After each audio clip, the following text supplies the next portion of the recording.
Hey everyone, Razbowski here, and welcome back to another Five Nights at Freddy's 4:30 with the trailer still fresh in our mind. We've been poring over every single inch of it, and the hype is real, but I am not on my own. Today we are joined by the beautiful Doko. What's going on, guys? I hope you are fantastic today and hyped for Five Nights at Freddy's 4. Oh, it is so real. We've been analysing each part of it, and the main question is, who are we playing as in this game? As you know, the main character that we've been playing is some kind of night guard, yet, as you can see from the trailer, we're inside a kid's bedroom. So, who is this child that we're going to be playing as in the brand new game? Yeah, folks, we have lots of ideas to spill with you all. Shall we kick it off? Yes, let's go ahead. First of all, we have had many suggestions out there from all you beautiful guys out there and gals, obviously, and thank you very much to everybody who has suggested them. But the first one is, are we playing as the victim of the bite of 1987?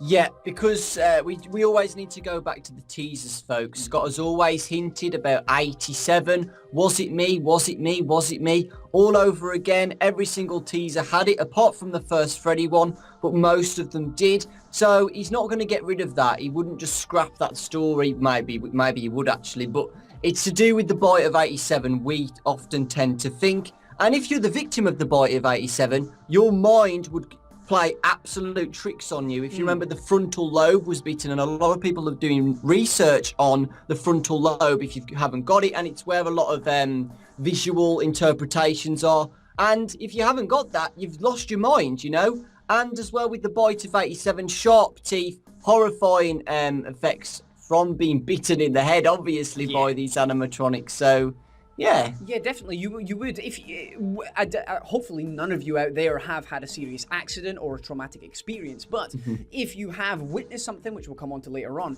or you have experienced something, then this will come through in your subconsciousness, and it will maybe reflect in some kind of nightmare or a night terror even, which is even more of a horrible thing. But yes, you have to remember all the other teasers. We can't just look at the trailer on its own. We have to look at the source code where there's 87s everywhere. And the teeth on these guys. The teeth on these guys is hyper exaggerated to the point that is what you use to bite something, teeth. So it just makes sense, which kind of goes hand in hand with the next one, which is, are we playing as the kid or a kid that maybe saw the bite of 87 occur?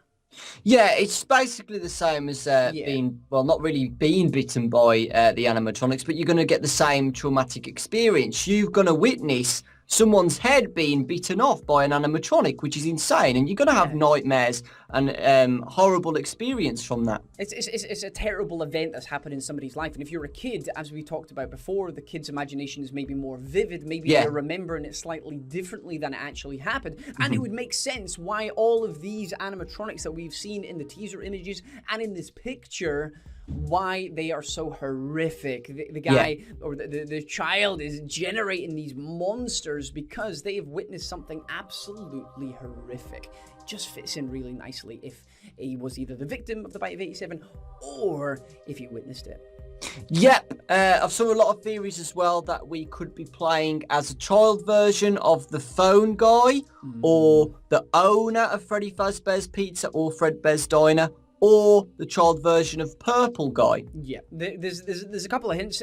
Again, we could just tie this in all together. You could be the child of one of these three guys: phone guy, owner, or Purple Guy.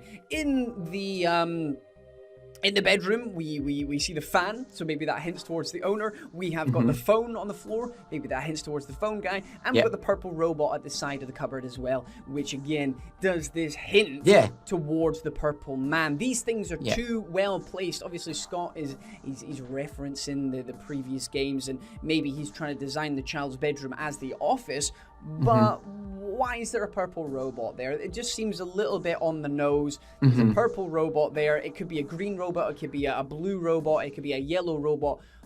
Why purple? He knows what purple is associated with in this game. And whenever we see the color purple, we're like, the purple man. Yeah. So it could happen. Yeah, with all these guys as well, we still don't know a lot of backstory to them, so it would make a great way to actually have us play as one of these characters. Yeah. Or at least see them from the point Yeah. of view that Yeah. from the child's point of view, from their child's point of view, maybe they look even more horrific and nightmarish type creature if the kid is getting shouted at by the adult, or maybe something a little bit darker. But it's definitely an interesting path to go down. Next up, we have got, what happens if this is the kid that witnessed the murders of the children, or perhaps escaped being murdered themselves? Yeah, I saw these theories a lot again on Reddit. Maybe I did witness the murders, and again, it would emphasize the fact of having all these animatronics being nightmarish.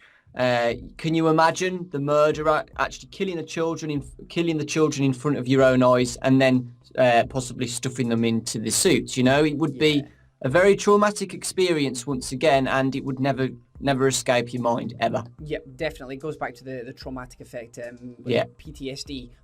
Yeah. Yes, it is PTSD. Yeah. And yeah, that would go hand in hand. It's less likely, in my opinion, less to be likely. this one, because you would be seeing a Nightmare Purple Man instead of a exactly. Nightmare Chica, etc. That's why the Nightmare Chica and Foxy and Freddy and the Freddles make more sense if the child we're playing as is either the victim of the Bite of 87 or witnessed the Bite of 87, because then you would remember Foxy being a lot more horrific, nightmarish than perhaps he actually was, than we have seen in previous games anyway. Another good point is to kind of go back slightly to talk about if we are playing as the Purple Man as a child, or if we... Now, how do we explain this, Dawko? If we are the Purple Man, and this is his nightmare. Yes. This is the Purple Man's nightmare, and none of what we're seeing here is real.